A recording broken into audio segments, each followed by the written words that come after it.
If you are a newcomer to our church, I want you to know that ours is a community that honors and celebrates all that is positive and joyful in life, as well as what is sad and bitter.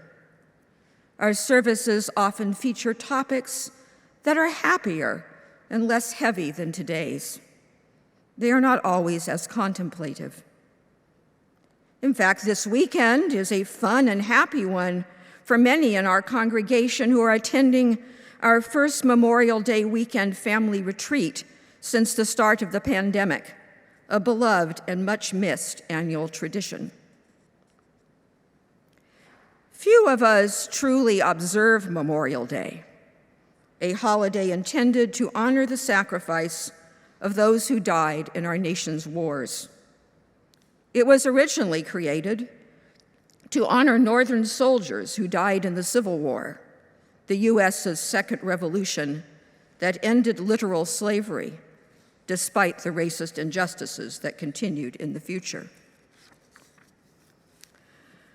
Perhaps we have no relatives who died in war, or maybe we feel ambivalent about remembering them on this day because they fought and died for reasons we may oppose, or because we don't want their memories to be cheapened by using them as props for the advocates of nationalism and imperialism.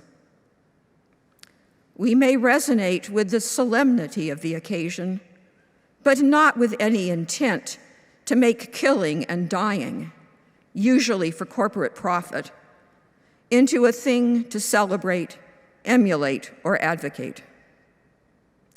We may take a moment to remember the young dead soldiers with genuine grief, but not with patriotic fervor.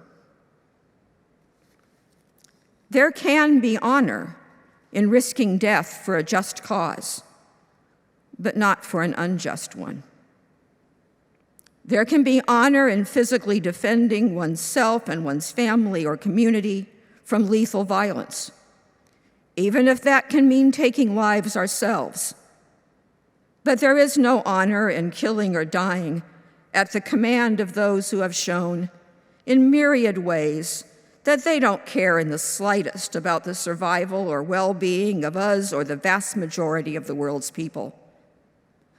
That's why I can't imagine ever supporting a war carried out by the current U.S. government under the direction of its corporate masters. This Memorial Day, let us honor the 2 teachers who died in Uvalde while trying to shield their students, and the doctor in Laguna Woods, California, killed while acting to stop a gunman from taking additional lives in his Asian American church. They were civilian martyrs. They found remarkable courage in a moment of unchosen and unanticipated panic. And of course, let's honor too those who survived while saving others in Buffalo, Uvalde, and Laguna Woods, those who were wounded, and the memory of all who are killed in such horrific events. I do grieve the death of soldiers. I feel sorry for the hardships all combatants face in war. I will keep fighting for the benefits owed U.S. veterans by a government who puts them in harm's way. But I find it profoundly dishonorable to remember them in ways that attempt to justify such sacrifices in the future. In Unitarian Universalism, our first principle is to recognize the inherent worth and dignity of every person, even those who by their actions give us good reasons to question their worth and dignity. You can't believe in the first principle and have any real desire to kill.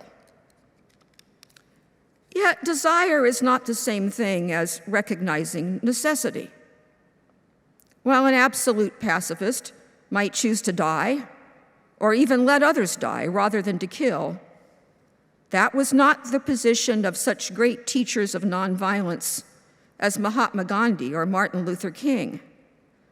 They believed risking death or injury without fighting back, but as a disciplined and powerful way of stating resistance.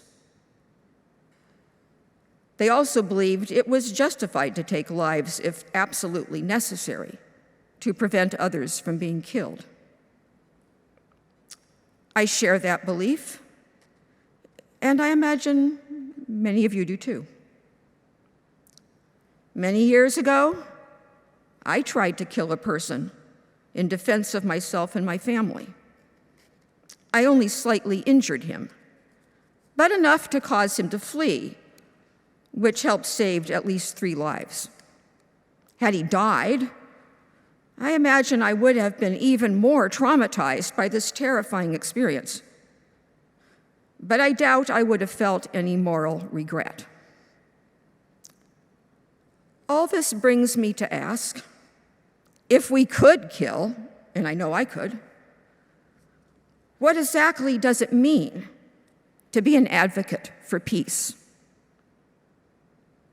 Fascists, we know, justify killing, torturing, and imprisoning others in the name of racism and xenophobic nationalism, and they seek to install extremely authoritarian governments to protect capitalism at all costs. Vladimir Putin claims the invasion of Ukraine is justified due to the presence of fascism there being a threat to culturally Russian Ukrainians, and that the US and its European NATO allies are increasingly encroaching on Russia's sovereignty. There are fascists in Ukraine, including forces supported by the US government during the 2014 coup there. The US and NATO are not innocent defenders of the Ukrainian people or any other, and they continue to advance their military alliance provocatively toward Russia's borders. The parents of my generation, my father included, fought in World War II in a temporary alliance with then Soviet Russia, often with the honorable goal of defeating fascism, even if that was not the overriding purpose of those who gave the orders. They too killed untold numbers of civilian non-combatants who were not fascists at all, just like many Russian soldiers are doing now. Was this justified? Even with hindsight, it is hard to know who was an innocent victim. And within the actual fog of war, it is even harder to see exactly whom one might be justified in killing. Yet, how could one argue that the corrupt, authoritarian, and staunchly capitalist Russian government is somehow trying to save Ukrainians from fascism, the US or NATO? How is that any different from the US in Vietnam, famously trying to destroy villages to save them? In the US today, we have a growing fascist movement rooted in white supremacist and Christian nationalism. Would this justify another power militarily attacking the US? How can we not feel empathy for Ukrainians battling to protect their families from a horrific invasion? If bombs were dropping on San Francisco or Oakland, where I live, would I want to take up arms to defend myself, my family, my neighbors?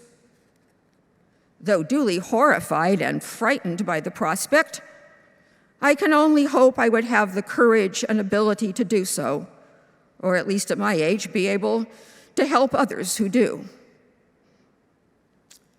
If I can't justify a military attack on my own warmongering country, where fascism is far more of a threat to the world than it is in Ukraine, because I don't believe that all US Americans are villains who deserve to die, how could I ever justify any war that seeks to stereotype and villainize an entire population because of the actions of its government or the actions of some of its citizens? And what war doesn't? Adding to that, pragmatically, any invasion of another country by a nuclear power should be opposed because it risks a true Armageddon. Thus, I part company with those who claim to be anti-war and yet will not condemn the Russian invasion due to the faulty logic that the enemy of my enemy is my friend. However, even they may have a point about hypocrisy. How can we, as residents of the country that Martin Luther King rightfully called the greatest purveyor of violence in the world, we who have by far the highest percentage of deaths by gun violence of any so-called developed country in the world, not be hypocrites when we condemn others for engaging in killing? Perhaps the answer to that is that we are not our government. Our government is not caring for the well-being or representing the stated desires of the majority of U.S. residents and even voters. We must find the political independence necessary not to act unwillingly or unwittingly complicit in its actions. That will not be easy. But to the extent anyone tries, even if they fail, they are not hypocrites in my book. We must continue to advocate for peaceful solutions to problems, effective, peaceful solutions. However, I do believe in the right of self-determination of oppressed peoples, and oppressors do not give up power voluntarily. We UUs say we want to get rid of racism and systematic inequality, but it is highly unlikely that can be done without risking our lives in violent encounters, or at least giving material support to others who do, as did many of our Unitarian and Universalist forebears during the Civil War. Don't forget, Memorial Day was created precisely to remember such fighters for liberation.